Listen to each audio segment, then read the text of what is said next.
So in the inner cities, at least I can say in Los Angeles, there is a tradition called Park Day. If you were, from what I understand, in a Piru neighborhood, it was more set day, right? Whatever the case may be. It was a day of peace. We were at the park and it was a chance for n- not rival gangs, but just for like, sets like sometimes that, the hood from San Diego would drive up or the LA dudes would drive down. They'd have like kickball, they would barbecue.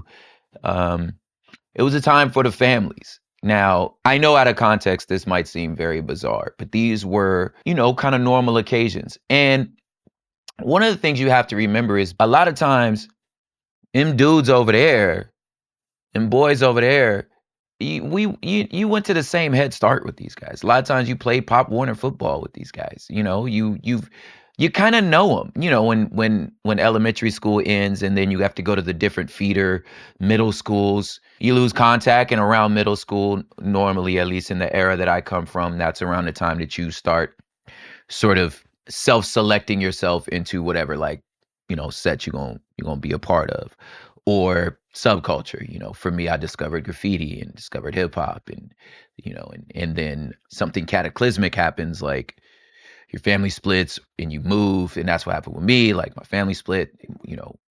My mom went to one part of town, my father went to another part of town, and joint custody is a whole mess. But sometimes that happens, before that splitting, you find yourself moving across town. Now you're in a whole other thing. So the boys you grew up with went one route, and now you live in this other route, right? So oftentimes those dudes. And Park Day, like, believe it or not, is like, it's kickball. You just like, it's barbecue. And believe it or not, there's a philanthropic element of Park Day where, how do I say this? Back to school packs are given and you're giving away backpacks. There's sometimes the food's free. It's just a potluck. There's a DJ. Like, it's really a good time. And depending on neighborhood you in, or the rules of the politics, if you will, of your neighborhood, like, you kind of have to show up for Park Day, and then sometimes there's even some squabbles around the fact that you only show up for Park Day. You only here for the fun times, but these moments are like, sometimes they could be like a breath of fresh air, and you sort of like get to know your friendly neighborhood gangster. Like, everybody's guards down. It's a time, right?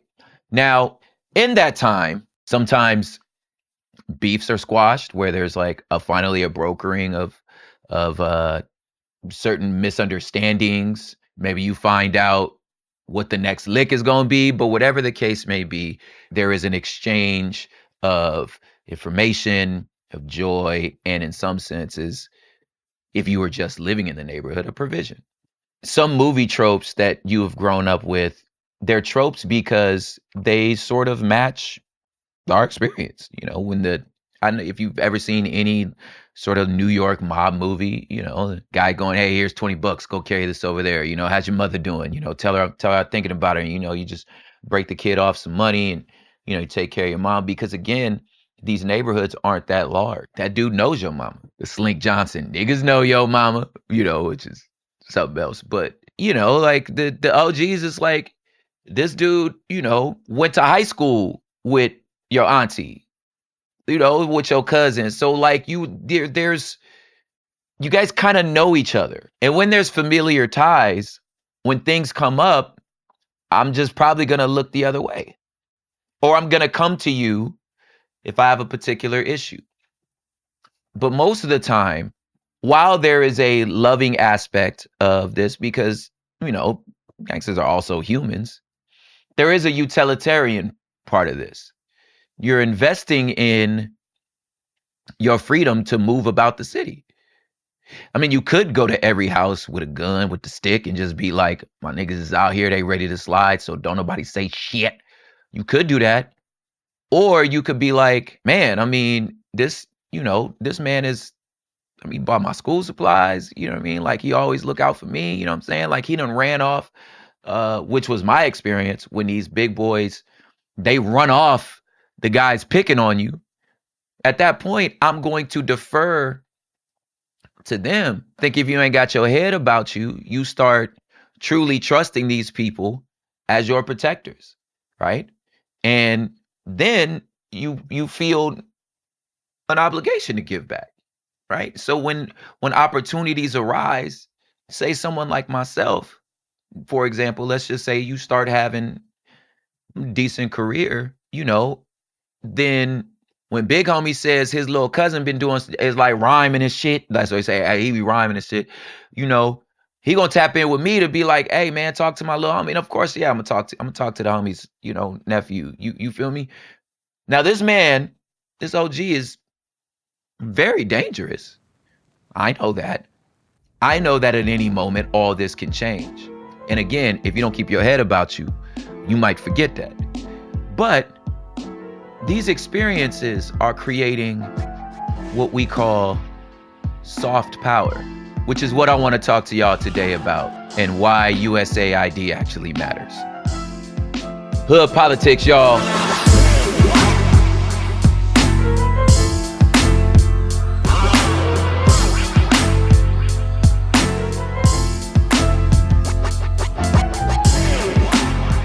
All right, welcome everybody. I've missed y'all. Not that I ever see you guys, but I've missed y'all. I've missed doing the show like this. I've been on the road to go to All-Star Weekend, which was crazy. That was super fun. I went to a poker game and didn't play a single hand. But I was in the building though. Then after that, I went up to Vancouver, to Keats Island, to this thing called Sanctuary, which was pretty dope. It was about art, spirituality, and mental health.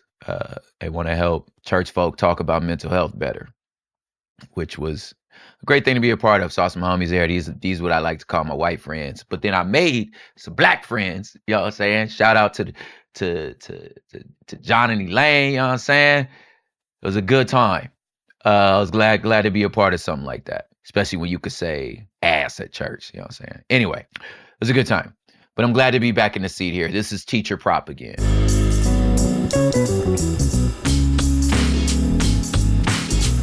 As you know, we put out a survey to try to see like what y'all like. If the menu is up to y'all's liking. Teacher Prop seems to get a whole lot of feedback and desire. So I'm going to try to have more Teacher Prop episodes like we did with birthright citizenship. When I taught about how the SCOTUS works, you feel me? So this Teacher Prop in the building.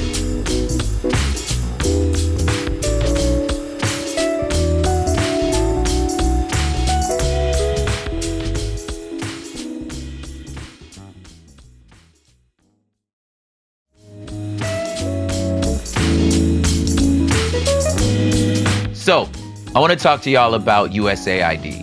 I'm sure unless you work in philanthropy and nonprofit sector or in humanitarian peacemaking, peace building, unless you work in these spaces, you ain't never heard of nothing like this and how much money it actually spends. So I'm going to talk about its origins, and it seems like it would be such a great thing, but that great thing, almost everything in this world got two utilities. This is one of those things, which is why I started this episode the way I did.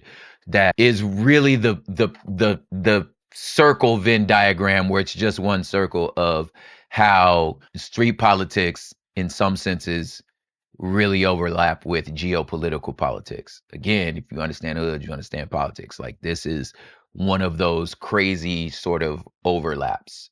So this is actually going to, once we're done with talking about this, besides all the history and the facts and stuff, you're going to already know this stuff. You're going to realize, yeah, I kind of already knew this. And I'm going to make an argument as to why gutting USAID really not only puts the bag in danger, puts our immune systems in danger, and ain't nobody going to have our back. Which is why this episode is called Girl, You Seem to Love Me Now. Will you love me if I was down and out? Will you still have love for me, girl?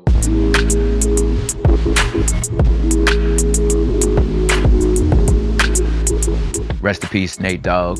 Ooh, what a unique voice.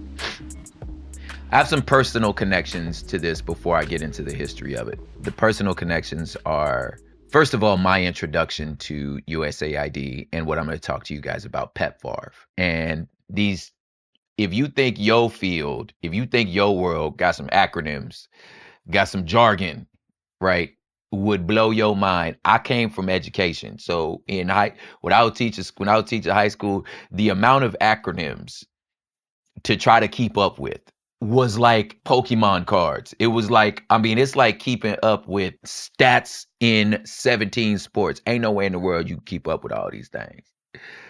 Unless that's your life, right? Government's even worse. The amount of acronyms, it's absurd. But I'm gonna talk to y'all about PEPFAR. I'm talk to y'all about USAID. I have experience with both of them. My introduction to USAID came in, I want to say 2015, sort of from two different sources that kind of made them both work together. First was the One campaign. That's Bono's joint. Now, the history of the One campaign had a lot to do with world hunger and AIDS. Now, they had called up leaders in music that have some sort of faith angle to lobby the Congress to continue this funding, right? But the origins of even why they called us to be a part of this, it will be a word salad. But anyway, we got a training from what, like they say on the Capitol Hill, like the policy wonks. Those are the people that just like, they be the ones in the weeds that like can tell you that actually read the law. You know what I'm saying? Y'all know you hear on the news, they be like, yo, this was a 1,000 page document. Nobody's reading a 1,000 page. If there's anything Chat GPT should be for, nobody is reading a 1,000 page document. I know my voice just peaked right now, and Matt, keep the peak. No one should read a 1,000 page document, but somebody do. Those be the policy wonks. But you should be able to run a document through Chat GPT to be like, what the hell does this say? You know, so they sat us down and they made an argument or built a case as to why this was important, right? And why this was important, believe it or not, goes back to President Bush. And are you all ready for this? All my ex-evangelicals and the newsboys. Oh my God, the newsboys. So I might as well just jump into this. So, okay, so One campaign in PEPFAR. Bono got hip to suffering everywhere. Okay, right? Bono got hip to the AIDS epidemic. All this stuff was going on. And AIDS was raging through Africa and obviously raging through America. Right. So AIDS was whooping everybody's ass. Now, somehow news got out that George Bush got saved. So George Bush a believer now. And George Bush is listening to Christian rock. Right. So Bono had this idea. He hooked up with this man. Now, listen again. Now, if you don't know nothing about white church, these names don't mean nothing to you. But he hooked up with Michael W. Smith, Bono. Yes, Bono. Hooked up with Michael W. Smith and called up the newsboys, Michael Tate and them, DC Talk. Listen, these names, I know I'm saying stuff that if you white church adjacent, this is bonkers to you, right? The rest of y'all, trust me, if it didn't end so well, this would be the funniest story you've ever heard. So anyway, since George Bush now, I'm talking about Junior, since George Bush now supposed to be a Christian man, he stopped drinking. You know, remember he was a party animal, so he stopped drinking. This AIDS research and this medicine that was being developed that America had and had the bread to spread out. If we were to just share the wealth a little bit, you could pretty much eradicate AIDS. If it's not going to go away. I don't know if you know how AIDS medicines work. It's like, it doesn't get rid of it, but it keeps the cells to undetectable, right? So if you, depending on your case, if you keep your meds, if you keep your meds up, you could essentially live a normal ass life, even have, sexual intercourse because you're at a levels of undetectable. So it's a great thing, absolutely saving lives. I mean, people was dying. So anyway, Bono got these people, these Christian artists, to sit down with George Bush Jr. and make a theological case that this is you loving your neighbor. And you now, this new Christian, right? You being a global citizen, this is you when the scripture talks about Jesus saying, "Depart from me, I never knew you." And then saying to these other people like, "Hey, when I was poor, you covered me. When I was hungry, you fed me. When I was in prison, you took care of me." And they say, when did we do that? He said, when you helped the poor, when you served the needy. You weren't just serving them, you were serving me. That's the Jesus that we grew up with. You feel me? So they make this argument to President Bush. I know, warmonger, drone striking. I know. They make the argument to him, and he like, well, goddamn, yeah, cuz let's do this. Now, you want to take a picture with me? Can I take a picture with you, sir? You have like, I can't understate how big of a star Michael W. Smith was, which I know for thousands of you, this is the first time you've ever heard that word, them words together. But please, please, please, please, please, please trust me. He there Bono. He white evangelical CCM Bono, Michael W. Smith. Like, I almost don't want you to Google it. I mean, you gonna do it, but I almost don't want you, because there is no way that the music that's gonna come out them speakers, that's gonna come out your earbuds, is matching the story I'm telling you right now. I know. I already know. I'm telling you, I've been in some green rooms where I was like, him? That's y'all one? Okay. Anyway. So this is the origin story of PEPFAR, and believe it or not, AIDS dropped. When I say in half, when I say the number of deaths, you got to understand. Like I don't know how to transfer you back to the 80s, to when we didn't know what the hell AIDS was, when they used to think it was a gay disease. Like, listen, people were. I mean, we thought a lot of people during COVID. You thought hospitals was overran during COVID, bruh. People were like dying with an incurable. Are you listening to me when I say an incurable disease? Do you know how freaky that is to a 1990s brain? This is incurable. You are going to die from this. It's just a matter of time. Well, what's the disease? How the hell do I know? We don't even know what the disease is. It's AIDS, whatever. I don't know. We're just gonna call it AIDS. Autoimmune deficiency syndrome. Well, we don't know. It's AIDS. You're gonna die. But we got these pills though, which is another reason why I really don't understand why Doge and them is cutting the CDC, because the one thing that we got in common, one thing that we leading in that's good, we are definitely leading in incarcerating our citizens. We are definitely leading in mass shootings. We the best in the world for both of them things, but we also the best of the world in medical research. We really are ahead of the game when it comes to breakthroughs in medicine. And for some reason, these people are hell bent on taking W's off the table. Like, why you keep removing your win? Operation Warp Speed was a win. You trying to remove that. I don't understand why you want to remove your wins. The trade deal, this trade deal is a joke. Like I said last month, that was you brokered that deal. Like, why? The second black chairman of the Joint Chiefs of Staff ever was a Trump appointee. You just removed him. Why do you not want your wins? I don't understand. So this was one of the American wins. Wait, let me back up. I was sold this story in Capitol Hill while prepping to go make an argument to keep doing this, right? That was an amazing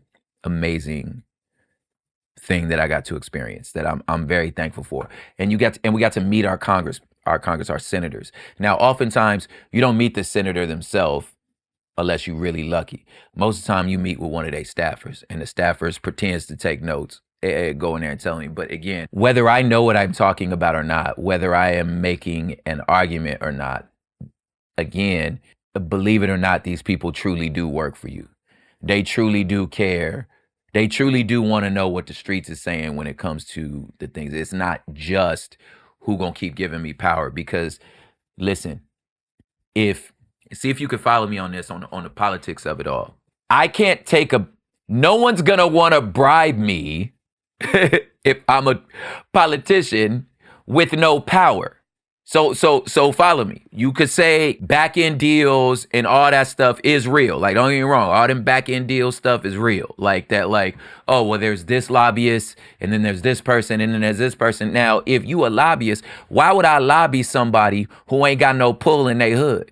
So you know what that means is you have to remain, for you to even be able to get the kickback, for you to be able to even be lobbied, for these people to even care, you gotta have some pull. So you need to protect your pull, not just so you could keep your job, so you could keep getting them sweet bribes, baby. You know what I'm saying? You don't get none of the perks. So in a weird, twisted way, my California representative needs to know if I represent hundreds of thousands of people, if the words I'm bringing to you represent really the will of the street. Like I said, like Kendrick say, I'm what the culture feels. I'm saying what the culture feels. And if you had any sense, you would be like, wait, is he saying what the culture feels? Because if he's saying what the culture feels, I better listen to young brother right here. Because if I don't listen to young brother, then I am messing up my own bag. Is you following? Is you picking up what your boy is trying to teach you? Politics, fam. Had a chance. Me and the doc ZP, refer to her by her prefix, Dr. Alma. We had a chance to go meet with a couple senators and congressmen and women to make our case as to like, yeah, you need to keep doing this. My second introduction to all this, to USAID and the aid that we do across the world, was this story that I told in my book, as that I said one day I'll tell you about the most whitest email I've ever got in my life. I told y'all about the second. If you read the Terraform book, Building a Better World, please, Terraform by Propaganda, Poetry and Short Story, go check that out. I talk about the second most whitest email I've ever gotten in my life, and that was to go to Montana to go fly fishing with a bunch of men. It was incredibly, and prairie dog hunting. I was like, yeah, this is white as hell. I'm good. I ended up going. It was a great time. Try new things, guys. But the first whitest was this one. The email was just, and I'm glad I went. Again, moral of the story, try new things. That's where I met the poet Jasmine Mans. Like, I met her at this thing. Shout out Jasmine, incredible poet. She has merch that says "Buy weed from women." She's dope. But I got invited to this thing that took place an hour outside of Nashville at a resort center in the woods. Now, when I say resort center, it's more like a retreat center. And for me, when I hear Tennessee Retreat Center, I think former plantation. So there's already that. You done converted a plantation and I'm gonna come here and feel comfortable. Like, that's what I was thinking at first, right? But the email was entitled Orbital Perspective. Now, the word salad I'm about to tell you about this makes it even more fun. But anyway, they talked about that if the science is right, if the aid stays together, you know, according to the research from the One Campaign and other philanthropic and humanitarian organizations. Now, this was the year that Trump first got elected. I said that if we stay on the route, if we continue to do what we're planning on doing, in 30 years, we could end world hunger, which is part of, again, the One Campaign's directive. That this was 2016, if we continue to use the USAID funding in the projects that we just have going on, if we just stick to the plan, don't increase it, you ain't got to increase it. If we just stick to the plan, in 30 years, we could end world hunger. That was the argument. So what they wanted to do was to get us millennials, because the Michael W. Smiths and the newsboys, they done aged out. So they need the young shooters, right, to come in here who are globally aware, have some sort of faith foundation, to come talk to y'all about ending world hunger. I don't know why you need a faith to do that. That seems... Anyway, now, the side note about all this is, of all the money that you spend on USAID as part of the budget of the national budget, it's less than 2%. I mean, It's the difference between you buying a second beer once for the whole year. That's how much money we talking about in relation to, let's just say in 365 days, you went to Chipotle every day. I don't know what's wrong with your stomach and why you would choose to do that. But if you would, if one of those days, if on March 2nd, you said, you know what, I'm not going to get the avocado today. That's how much money we talking about. That's it. Everything you spent your entire year's salary, the one time you got avocado. That's what we saying. Now, I know avocado is expensive. That's why I'm using that comparison. But I'm just saying when compared to your rent every month and every bill you got and all the money you made, we talking about extra avocado. That's what we talking about. But anyway, that extra avocado saved millions of lives is the point they trying to make. You could end world hunger. So we need to make a case for that. So us not knowing Trump 101, just having a feeling about Trump 101, when they said, all right, it's up for like renewal. USAID, the money to end world hunger. It's up for renewal. We were like, are they gonna renew it? He was like, nah. So they was like, listen, we gotta figure out how to make a groundswell, right? Pressure the administration to not stop this. This was the first Trump administration, right? So we need to make music. We need to do whatever we need to do to use our social medias, whatever the case is. They basically like, they need a new voice that is protecting the moral compass of America as a global institution is the way for which they sold this to us. Now, here's a freebie, okay? This was put together by the Gates Foundation. Now, before you judge me, I had never heard of the Gates Foundation. I just knew these people were very kind. And the staff for which that I met and the way for which they treated me, I was like, this is dope. To me, these are nameless and faceless white people. Said they're billionaire philanthropists who want to see the world be better. And I was like, huh. Never connected the dots. Even when they said Bill and Melinda, never connected the dots. Had no idea what they were talking about. The thought never crossed my mind that the Microsoft document had anything to do with the fact that I'm sitting out here in Nashville. No, zero. Y'all can judge me. I can feel you judging me through the screen. I had no idea. I just knew that fool's cool. I just talked about this. You ever been in an institution that you like, yo, this institution is trash, but that fool's dope? It was kind of that scenario. They're cool. I don't know. I'm speaking my mind, having a great time. The story gets better. This is a freebie. Y'all, listen, I just get a video call and they said, hey, our staff said they really enjoyed their time and your wisdom and your intellect and your insight. They were really, really impressed. And everybody reported back to Bill and Melinda that you're a very important voice in this world. And he would like to have dinner with you. We'll send a flight for you tonight if you're down.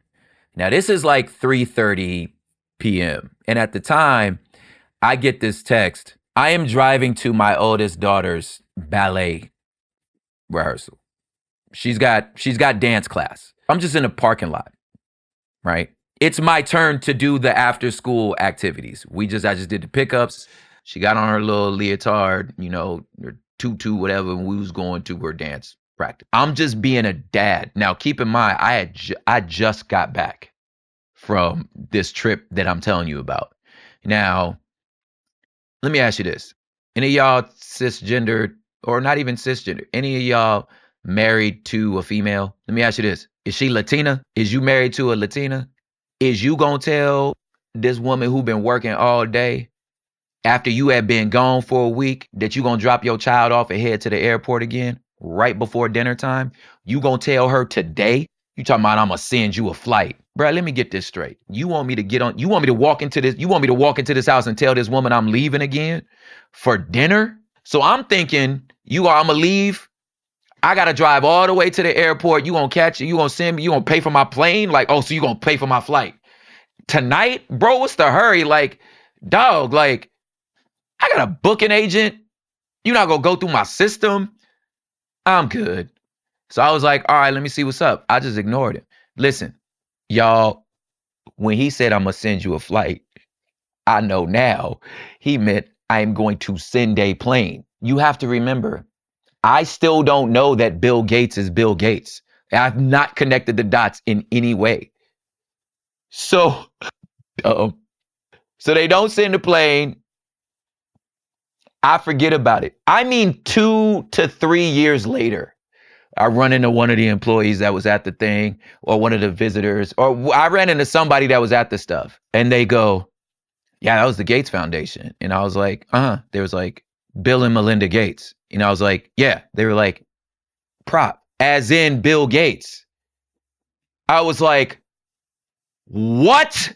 When I tell you, I was like, are you serious? They even said, we're going to fly you to Seattle for dinner. I still did not connect the dot. It wasn't until 2 to 3 years later, I ran into, and then almost 10 years later, like 6, 7 years later, I ran into that assistant at the word salad in Portland, Oregon at the Multnomah Whiskey Library. I ran into him and I told him that story, and he was like, I remember that. And I remember thinking, Prop must be the coolest man on earth. Who turns down Bill Gates? Somebody that don't know is Bill Gates. Anyway, that's how I found out what USAID was. Now let's get to the history.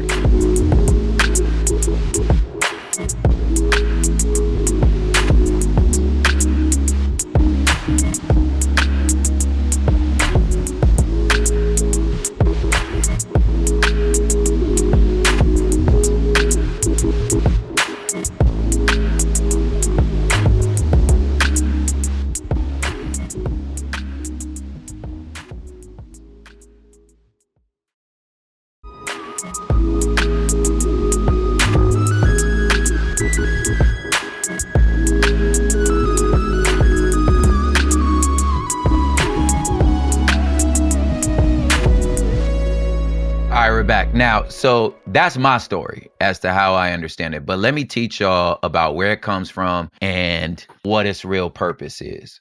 So USAID started in 1961 by John F. Kennedy. It was an executive order. Now, one might think that the reason for doing this, I mean, there's war, there's famine, there's horrible things going on all over the world, would be self-evident. You do it because it's the right thing to do. But do we ever do anything because it's the right thing to do? I mean, you must be new here.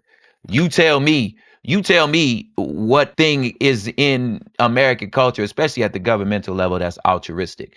Why did we go to the moon? Remember we talked about this before? Why we go to the moon? Well, one, we was developing nuclear weapons. And so the technology was there. And two, it was a pissing contest, right? This is the Cold War. And during the Cold War, all things are a pissing contest, right? Like everything. Whose way of life is going to win? This is without being corny, this is a world order issue. Like I know, like New World Order and all that, NWA, suck it, Degeneration X, I get it, right? But that's not what I'm talking about. I mean, by definition, a world order. What's gonna win? Capitalism and democracies, or communism and socialism? This is a way of life that is existential to the European powers. Now keep in mind, because wealth has been hoarded so much by these countries that you and I talk about as the world, which, again, if you got a little melanin, you understand that this is a very small faction, but they just hold most of the wealth in the world. To exert those powers, you can go the Roman Empire route. You could go the Alexander the Great route and just go conquer them and just throw a flag on top of them. That's how colonialism and imperialism works, right? You just make them subjects to your sphere of influence, which I remember in high school was like my favorite word. Just like in the hood, you could just go bust missions and I mean, you start beating heads in. You could do that, right? They start taking lunch money and robbing bikes and niggas will learn. I mean, you could, but is that always the best route? Is that always the best route to secure people's silence, people's allegiance? Because who hasn't heard the phrase, you catch more bees with honey? Again, we're talking about a time where there's this like biblical level fight in the eyes of the Western countries for how the world is going to look for the next hundreds of thousands of years. Well, not thousands of years, but for the next hundreds of years. Will democracy prevail? You have to remember, in the eyes of the West, Russia represented everything wrong with the world. And the other problem with Russia in the Red Scare and all this stuff, McCarthyism, is the fact that like they're actually closer physically to the rest of the world. We way over here on the other hemisphere. We're not connected to none of these other European powers. We way over here connected with this. That's why we were so scared about Cuba. That's why we were so scared about Iran Contra, all this stuff, because it's this idea that like I can't have no one blood set just over here in my neighborhood. Like you allegiance to the Pyrus. I can't have you. We can't have that. That was the attitude. So Kennedy say this, well, rather than running up there with guns, why don't we run up there with food? Now, you have to remember they was playing from behind. Since Russia got all this bread and they already communists, they already socialists, they like, well, we'll help you. We right next door. We'll take care of you. Don't worry about it. So then when them big bad Americans come through, just remember who took care of you.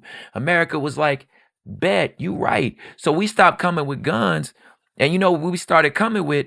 We started coming with food, with medicine, building schools, building hospitals, paving roads, providing resources. And we not stupid. You slap your logo on there. You think this person in the middle of Zimbabwe, this person in Chile, when that person come from out the mountains, right? Come from down from the mountains because you just need some penicillin for your baby because your baby might die. And then you walk into the clinic and the clinic got a little emblem right on the counter with the American flag. And it says in Spanish, you know, greetings from Estados Unidos. Gracias, amigos. Es su familia. You think they remember that? Let me tell you how I know they remember that. I remember I was touring through South Africa, and one of the promoters that brought us out was from Zimbabwe. We was talking politics or whatever, right? And he told me his hero was Muammar Gaddafi. And I was like, I'm sorry, what? I've never heard anyone say that. Then he started explaining how every school he went to was built by Gaddafi. I was like, He says, you ask anyone in Africa, their doctor's Cuban. It's a trope, the Cuban doctor, because it's only us that got a problem with Cuba. Cuba been sending doctors all over the world, all over these third world countries, all over these. Think about it for a second, child. Just use your antennas. If push come to shove, if America were to attack the nation of the people that provided your clinic, who do you think they gonna side with? America wasn't stupid. We need to be the clinic. So if we the clinic, if we're the ones that are investing in your infrastructure, if we're the ones that are taking care of your children, if we're the ones that are digging wells and providing food, when you get up, when your nations get up, and especially in Africa, follow me, there's not a single natural resource that Africa ain't abundance in. That precious cobalt, you know what I'm talking about? That's keeping your iPhone 16 up, that nickel that we need to make these solar panels, that come from Africa. So when your country figures out how to export them things, hey, remember who helped you build this infrastructure. Remember who paved this road. Remember that flag that was on that. We've been taking care of that flag that was on that clinic. We've been taking care of y'all for a long time. Why your babies are alive, why your boys are healthy, why y'all not dying of AIDS. So when it's time to start trading, why would you trade with Russia? What they do for you? They wasn't here for you. And let me ask you this. Let's just say you decide to trade with both of them. I need a better deal because I done already invested a whole lot of money. You was about to have no mail. You weren't gonna have a workforce if we didn't provide this medicine for you. So I feel like you need to hook us up. I feel like me and you, I feel like I have a say over who you trade with and who you don't trade with because you alive because of us. What I am describing to you is called soft power.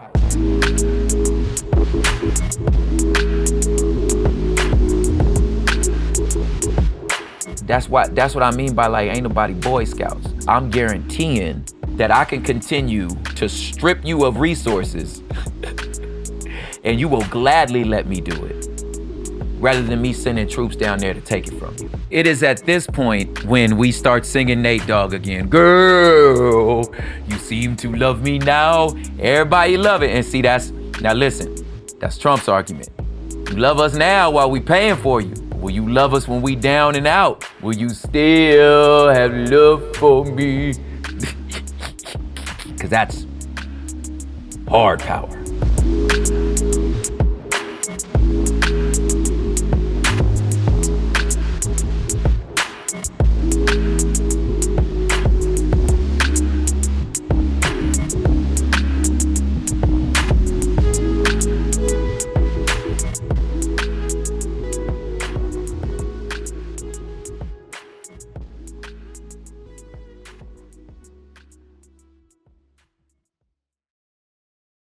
Now, let me back up. That's the logic. Now, let me back up. There was this book called The Ugly American that Kennedy almost wanted to make all the diplomats read, because the trope about loud, gross, obnoxious Americans, it's a trope for a reason. Our diplomats used to be like that. We go to the Orient, wow, because I'm using the 60s terms. We would go to Asia, nigga, order French fries. This place sucks. There's no burgers. Just nasty, obnoxious hot dog shoving in your face American did no homework, did no research, ain't got no decorum. We walking all over the world talking about, hey, we here, homie, where the hoes at? These countries is like, I can't stand the Americans. Russia comes in different. Russia come in low key. Russia understand culture.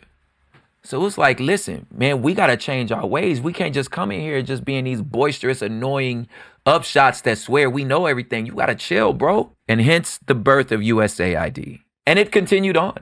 Another way that USAID, which I realize Seven told you what it stood for.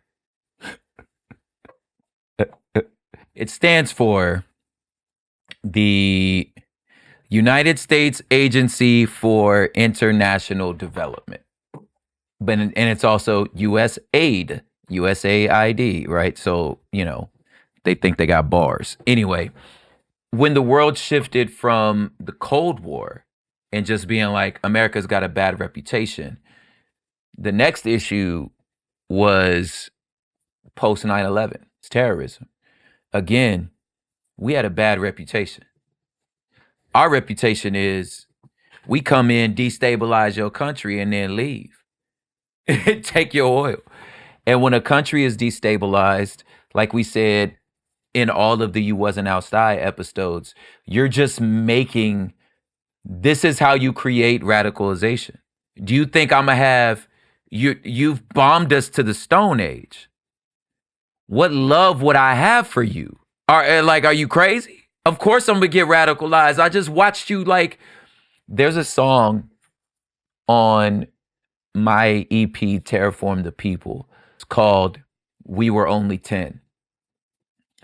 And it's a comparison of the things that turn someone to the streets compared to the things that radicalize a person. Like all through the Middle East, this extremism was being birthed not out of nowhere. It was a natural response to targeted airstrikes, to removals of presidents. My God, the fucking aroundery of what America has done in this region, it's a college level PhD course. The amount of tomfoolery we have done in the Middle East, like funding both sides of civil wars, just the amount of bullshit we've done there. Your attitude is gonna be like, man, fuck America. Why wouldn't it be like that? It's just, we are of horrible reputation. And for some reason, the light bulb didn't turn on about America, that this the way that the Middle East feels about us until 9/11. That for some reason, we thought something was wrong with their religion is what turning them into this. No. Why is America the great evil? Because y'all be evil. Y'all be treating us terribly. Somebody went, okay, now we got to do better. We got to do better around the world. So we switched our brains from world destroying to world building. So all those infrastructure things where we're supposed to be going in there and we're supposed to be rebuilding nations with our monies, that stuff was because the light bulb turned on that you can't just be a bully everywhere. You gotta like help in some ways. Now, this is where a lot of the like, when you go back and look at, well, has any of this stuff worked? This is where a lot of the like, the drama starts setting in, because in a lot of places it didn't work. We spent a ton of money only for the nation to not look any different. A great example is stuff in our lifetime, like the fall of the Taliban gave birth to ISIS. Like that, where it's just like it didn't do what you thought it was going to do. A lot of programs that got put together ended up being not a good use of our money, because it didn't, not only did it not help these people, it didn't secure us in any way. It had no utilitarian, it had no utilitarian service. Anyway, it's messy. Like I said, for 60 years, it has been a way that not only have we exerted power, but we've also kept diseases out of our country. Because the world is global. The world is interconnected. Think about Ebola. Think about other diseases that could have traveled here. A lot of those things stop at their nation's border.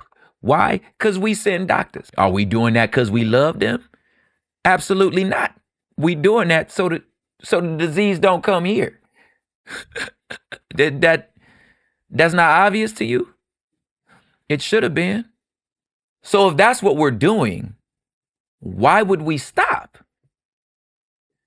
Because one could make a very clear argument that a big reason why war is rarely, if ever, played out on our soil is because of soft power. Why people continue to trade with us is because we take care of them. If you to other countries, you want that to stop? Do you want us to stop sending aid? You want us to stop building roads for you? Then go ahead on. Take your chances. This practice has continued on, again, if you travel, because now we're not just talking about Russia. We're talking about China now. Because when you travel through Africa, guess who's building their roads now? Who's building their airports now? There's even a discussion among African activists that are just like, was y'all not here last semester? Don't y'all know what's happening right now? These people are giving us these things not because they love us. They're exerting power.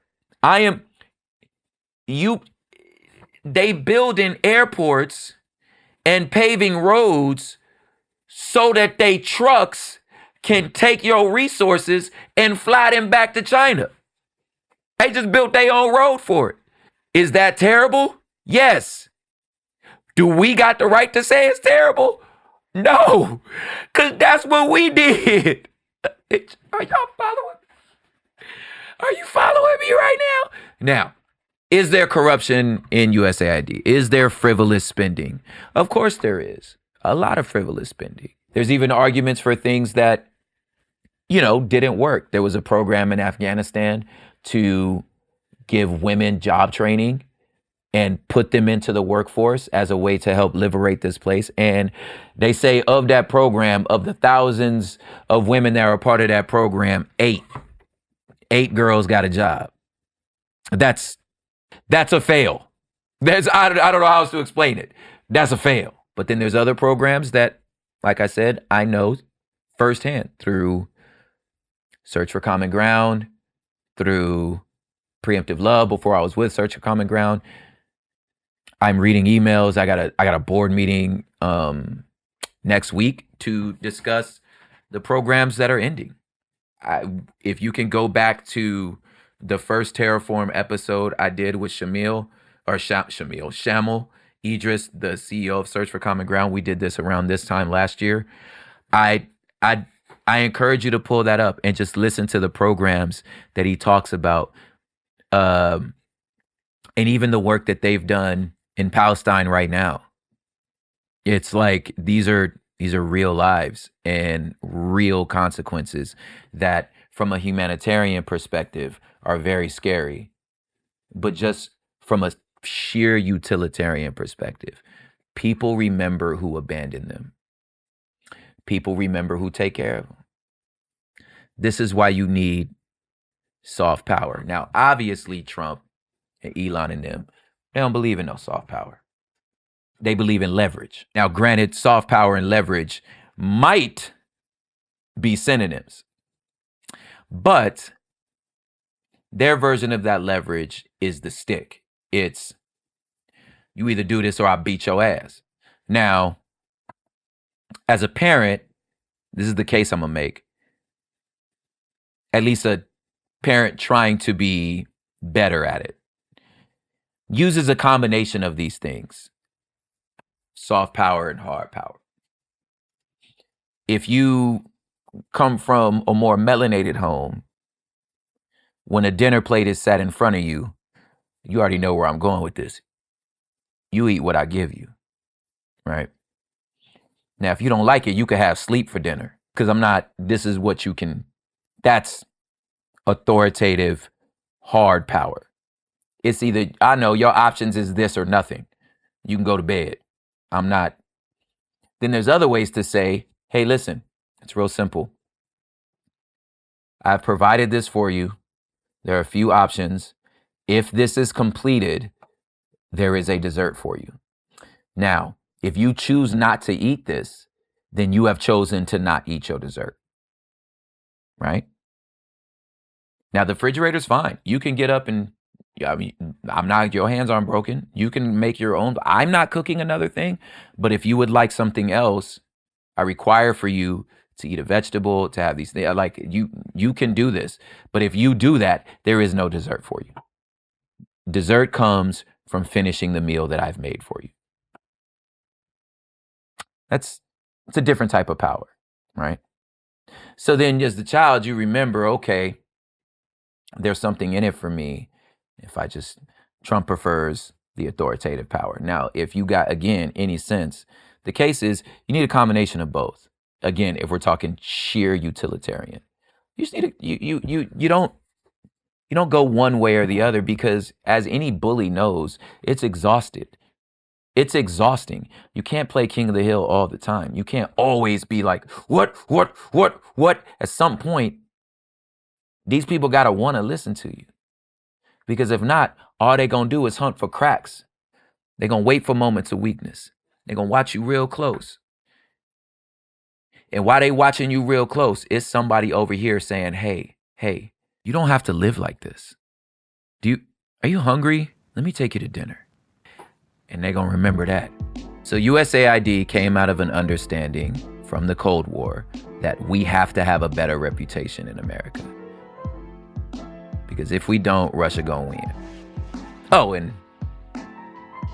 maybe we'll stop some diseases from being brought here by them dirty brown folk.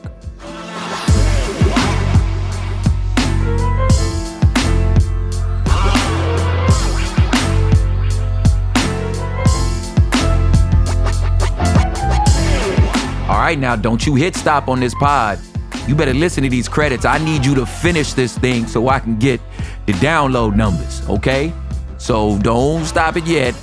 But listen, this was recorded in East Los Boyle Heights by your boy Propaganda. Tap in with me at prophiphop.com.